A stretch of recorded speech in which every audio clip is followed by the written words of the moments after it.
What's up, everyone?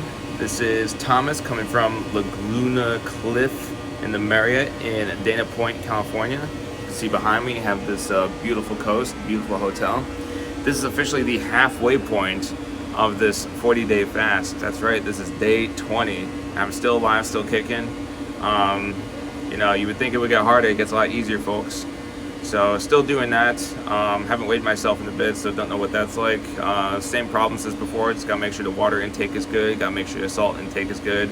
Now, from a psychological standpoint, I do have an even deeper appreciation. I figured that the appreciation, the gratitude for life would kind of level out, but it's getting even deeper. And furthermore, I'm starting to get little messages. Some of the conversations I'm having is amazing. I'm just speaking the truth everywhere I go, and I'm not worried about it. It feels good. It feels good to get out of my system. A big truth, for example, is people are just inundated. It's crazy how hypnotized people are. It's like, what happens when you give everyone everything they want and then give them more of it? It's like basically you have people that are just very unappreciative. It's not their fault either, because their brain doesn't know the difference between what's amazing and what's just okay, because they've just been saturated with it.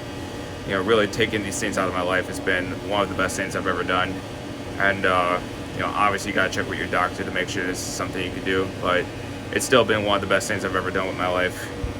And I think there's a lot of very important things to say on this topic.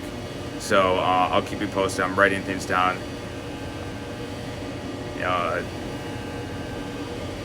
Conversation I was having with my Uber driver there, my Uber driver over here, was effectively he's got this his wife deals with healing practices, and reference this book, The Body Keeps Score, Bessel van der Volk, I think, Bessel van der Volk. And this guy argued through research that we can't heal traumas because it's in the body, not in the mind. So I think that's a large reason. I think the way the guy described it in the car just really articulated very, very well to me. He makes documentaries for a living, so of course he's going to be very articulate.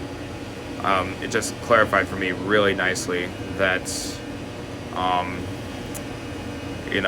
think that's why I took on this project in the first place, because I got a lot of shit to heal.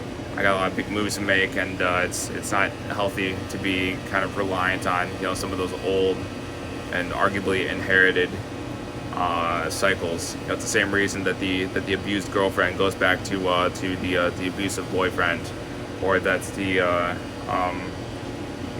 someone has to thank their alcoholic father for not beating them tonight. It's rough. It's a rough thing, but